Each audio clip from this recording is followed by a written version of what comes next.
Di saat saya melakukan supervisor menjadi manager, saya punya tujuan, saya akan menjadi manajer. Jadi saya punya tujuan dulu, baru saya action. Progress ditambah progress sama dengan perfection. Mereka datang ke KFC, kesenian saya. Awal-awalnya malu bersihin mejanya mereka, tapi lama-kelamaan kita akan melihat ternyata fun aja tuh gitu.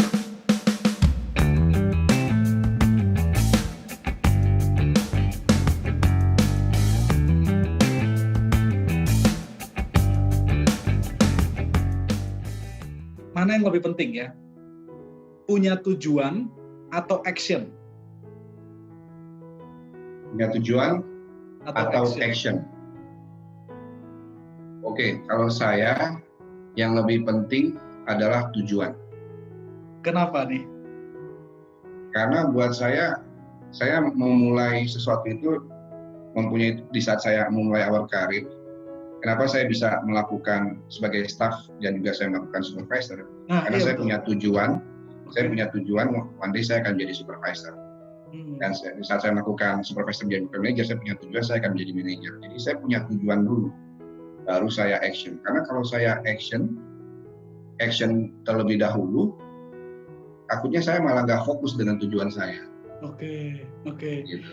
Saya melakukan banyak hal, tapi saya fokus ya dengan tujuan saya sebagai mau jadi apa, mau bagaimana. Tapi setiap orang berbeda-beda ya. Saya rasa nggak ada yang benar, nggak ada yang salah. Hanya saya di saat dikasih pilihan tujuan atau action, saya akan memilih tujuan dulu. Karena kalau saya ada tujuan, berarti saya ada sesuatu yang mau saya raih. Berarti itu ada perencanaan. Dari perencanaan itu keluar detail-detail eksekusi yang harus saya lakukan. Itu yang harus saya lakukan.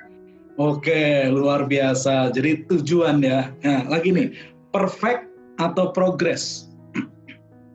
Progress. Lebih mending progress daripada perfect ya? Kenapa? Iya, karena perfection itu adalah pencapaian atau kalau dihitung ke dalam matematika, penjumlahan dari progress. Kita bisa kita progress ditambah progress sama dengan perfection. Wah, mantap. Oke, sip. Lagi. Kalau progress kan ada, kita belajar dari kesalahan, kita bangkit. Kita belajar dari kesalahan, kita bangkit. Akhirnya kita dapat sesuatu yang baik, sehingga akhirnya menjadi suatu perfection. Wow, mantap. Nah, ini pilihan menarik ya, tapi harus milih nih. Usaha manusia atau izin Tuhan? Usaha manusia atau izin Tuhan? Gak bisa keduanya ya? Gak bisa.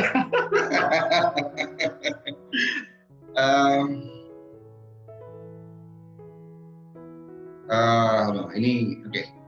Kalau saya diharuskan memilih, saya memilih usaha manusia. Kenapa? Gini, kenapa saya bilang usaha manusia? Saya balik lagi.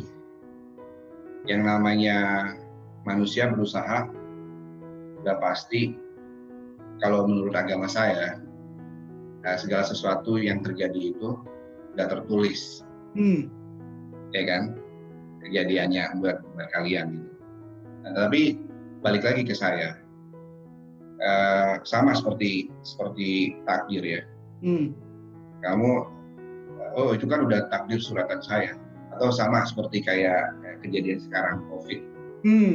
Ya, COVID. Ya, ini kan ibaratnya ada di dunia izin Tuhan juga, benar nggak? Betul. Ya kan? Ya. Tapi apakah kita mau berdiam diri, nggak melakukan sesuatu, benar kan? Jadi balik lagi ke saya sebagai manusianya. Dengan izin Tuhan yang diberikan sekarang, tapi saya sebagai manusia mau melakukannya enggak? Nah, bukan berarti saya melebihi dari Tuhan, enggak. Dan begini, saya hanya melihat saya memfokuskan pada diri saya gitu. Saya harus bergerak. Jadi kalau saya tidak melakukan pergerakan, artinya tidak akan ada perubahan. Bagaimana Tuhan mengizinkan saya untuk maju kalau saya tidak melakukan pergerakan? Itu dia. Oke, wah luar biasa nih. Kerja cerdas atau kerja keras? Kerja cerdas. Kenapa? Karena dengan kerja kerja cerdas, kita bisa memahami kerja keras itu seperti apa. Ya kan? Ya, sama, ya kan? Dia bisa memahami kerja keras seperti apa. Kalau seandainya kerja keras membutuhkan, ya misalnya membutuhkan dari A sampai Z, sementara kerja cerdas hanya membutuhkan A sampai B, tetapi dia bisa merasakan sampai Z. Karena kita melakukan kerja cerdas, kan efeknya sama. Gitu. Betul. Iya. Betul. Sukses atau bahagia? Bahagia. Kenapa, Pak Josi? Karena sukses itu bagian dari kebahagiaan.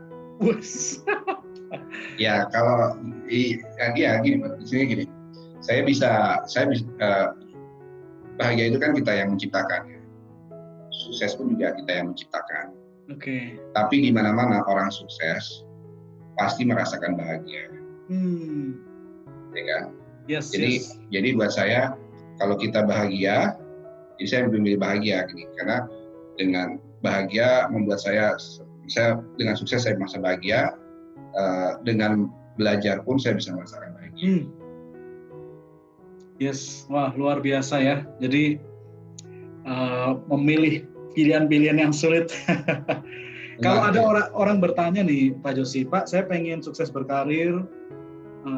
Kayak tadi pagi ada kelas, orang pengen saya mau jadi direktur HR. Kunci suksesnya apa, Pak? 3 hal yang mungkin menjadi kunci sukses apa saja kira-kira? Ini untuk menjadi direktur HR atau kunci sukses secara general? General. Ya. Kalau saya rasa kunci sukses secara general yang pertama kita harus pandai bersyukur. Pandai bersyukur. Wow, ini jadi yang pertama ya? Iya. Kenapa nih? Iya, karena dengan kita bisa pandai bersyukur, ini saya memulai karir saya tidak langsung berasal dari keluarga orang kaya atau apa enggak. Oke. Ya. Dan dengan pendidikan yang tiba-tiba langsung ini ya. Saya mulai karir saya secara bertahap gitu. Keluarga saya biasa saja, terus tapi saya belajar. Saya mulai karir saya sebagai cleaning service di hotel, ibaratnya seperti itu. Jadi saya bersyukur gitu loh, dengan tempaan-tempaan seperti itu membuat mentalitas saya kuat untuk semakin saya mencapai tujuan saya, mentalitas saya. Jadi itu saya bilang bersyukur adalah nomor 1. Kemudian kedua adalah berpikir ke depan tadi, berpikir 10 langkah ke depan. Ya. Dan yang ketiga, investasi, baik waktu ataupun uang. Investasi maksudnya gimana tuh? Kita mau berinvestasi, yaitu belajar, mau sekolah, seandainya kita ambil khusus-khusus yang menurut kita perlu kita tingkatkan tentang, saya mau HR, berarti khusus apa yang terkait dengan HR. Saya tadi khusus tentang Komben, khusus tentang industrial relation, itu khusus tentang leadership. Kita belajar dan investasi waktu dan juga investasi uang kalau memang dibutuhkan uang, uang itu. Iya. Jadi 3 itu buat saya, pandai bersyukur, terus sama satu lagi mempunyai pola pikir 10 langkah ke depan atau mempunyai visi ke depan. Ketiga adalah investasi terkait dengan waktu. Luar biasa. Tadi sempat nyebut pernah jadi cleaning service ya, Pak Josi? Pernah, dulu ya awal-awalnya. Itu gimana tuh? Boleh cerita nggak? Jadi cleaning service atau juga jadi pegawai restoran di KFC sebagai ini tukang cleaning juga, dan masak ayamnya pernah juga. Itu waktu di mana tuh? Di Indonesia. Jadi saya waktu itu cleaning service di salah satu hotel terlama di Jakarta. Oke. Terus kemudian waktu di KFC juga.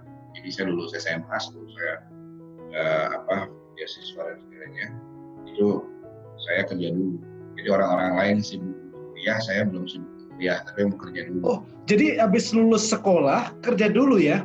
Iya, sama 1 tahun itu saya kerja dua kerjaan, melihat. Untuk saya bisa memahami, saya mau tahu jadi di hotel sebagai service dan juga di KFC saya sebagai waiter. Nah, awal-awalnya sih memang ada rasa malu ya. Gila teman-teman gue ntar kalau datang ke sini kejadian mereka datang ke KFC kesenian saya. Awalnya malu bersihin mejanya mereka, tapi lama-kelamaan kita akan melihat ternyata fun aja tuh gitu loh. Kalau ngelakuinnya fun ya kita fun aja, teman-teman kita nggak akan berpikiran gila. Apalagi dulu saya lumayan SMA-nya kan, SMP dan SMA-nya itu lumayan anak-anak yang sekolah yang kayak gimana gitu kan ya. Ibaratnya berada terus yang kalau tau lah dulu zamannya anak-anak basket gimana sih kayak ya betul keren gitu ya tahun dilihat cewek-cewek gitu iya gitu buat saya udah yang penting kita fun aja tapi saya belajar banyak nih. Gimana ngalahin ego rasa malu itu gimana caranya dulu? Balik lagi kita tujuannya mau apa? Kalau saya balik lagi ke tujuan saya. Kalau saya tujuannya hanya cuma sekedar dapat pengalaman ya akan rasa malu. Tapi kalau saya tujuannya dari pengalaman ini saya bisa membuat mentalitas saya semakin kuat, itu yang lebih baik saya bilang. Wah, luar biasa. Ya, Pak Yosi ada kalimat mengatakan ya ada 2 hal yang bisa mengubah hidup kita nih 5 tahun ke depan. Yang pertama itu buku yang kita baca, kedua orang yang kita temui. Menurut Pak Yosi gimana? Saya rasa masih cukup berkesinambungan. Maksudnya gimana? Kalimat tersebut. Buku yang kita baca akan mengubah wacana kita dalam berpikir. Orang yang kita temui akan memberikan inspirasi secara aktual, sehingga mendrive kita untuk bisa lebih mempercepat mencapai tujuan kita. Karena kalau buku kan kita hanya berdasarkan iya ini kejadiannya gini, tapi belum tentu bisa mendrive kita untuk mencapai tujuan yang lebih cepat. Tapi kalau kita ketemu orang yang kita kenal dan orang yang kita kenal itu sangat influence dan sangat berpengaruh, baik secara perilaku dan pengetahuan, itu akan mendrive kita semakin lebih cepat untuk mencapai tujuan kita. Yang digabungkan ya, ini harus digabungkan. Yes. Sangat masih bersinambung. Yes. Ada nggak orang yang sangat berperan dalam kehidupan Pak Yosi? Yang pertama sih udah pasti orang tua saya, ayah saya, terus kemudian orang yang sangat berperan di saya punya mentor saya di Dubai, ya itu orang Dubai. Ya Dubai itu kan negara kaya, pasti warga negara juga kaya. Tapi saya melihat orang ini tidak kalau saya lihat kan kebanyakan di negara sana orangnya tinggal dulu aja gitu. Tapi dia ini berbeda.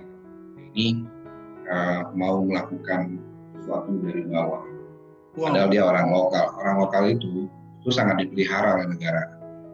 Mereka menikah saja sesama orang lokal itu dikasih negara itu 3 miliar.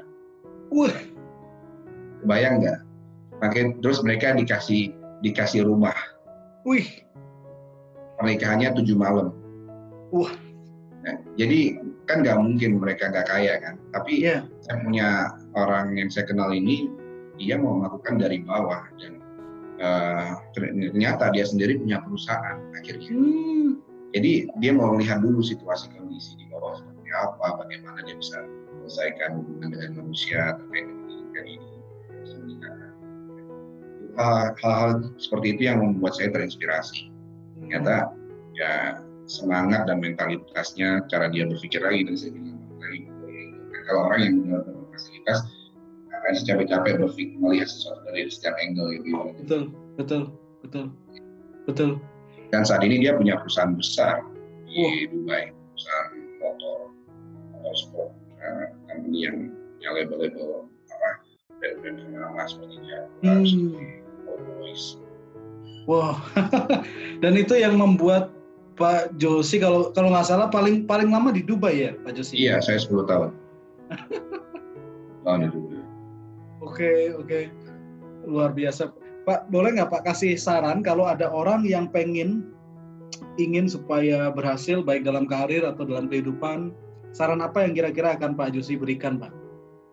Saran saya adalah terus belajar, learn, unlearn, and relearn. Gimana tuh? Kita belajar, unlearn, bebaskan diri dari apa yang kita ketahui, kosongkan. Ibaratnya kosongkan kita punya box, punya gelas, kemudian kita relearn dari orang lain atau dari apa sesuatu yang digunakan. Jadi learn yes. Itu niatnya untuk belajar. Iya. Kan banyaknya orang niatnya pengen belajar, di saat dia ketemu speaker yang bagaimana dia merasa, ini mah gue udah tahu nih, orang kayaknya percuma nih gue bayar, percuma nih gitu. Nah seharusnya nggak kayak gitu. Kalau kita harus mengosongkan kita punya gelas, pasti ada sesuatu yang kita bisa dapat dari dia. Kemudian relearn, setelah kita belajar, oh dia ternyata pengalamannya hanya sampai segini dan ada sesuatu yang baik, sesuatu yang kita cuma dapat satu benefit aja, instead kita ekspektasinya dapat 10 benefit, tapi hanya dapat satu benefit, yang nggak apa-apa, itu namanya proses relearn. Akhirnya kan kita belajar dari satu benefit itu, kembangkan lagi gitu. Yes. Oh, jadi learn, unlearn, dan relearn. Yes. Luar biasa nih Pak Joshi. Satu pertanyaan terakhir Pak, bagaimana caranya Pak Joshi menjaga diri Pak untuk bisa tetap semangat, tetap positif di tengah pasti banyak challenge ya? Saya selalu bilang setiap masalah pasti ada jalan keluarnya. Setiap hambatan pasti ada jalan keluarnya. Jadi buat saya, just be open minded. Menularkan positif energi itu memang tidak mudah. Tapi jika kalau saya membutuhkan positif energi, maka saya akan datang ke orang-orang yang menurut saya bisa memberikan energi yang positif, atau menciptakan sesuatu yang bisa membuat kita tertawa. Oke, jadi kita yang mengatur energi kita yang membangun diri kita sendiri ya? Iya, betul.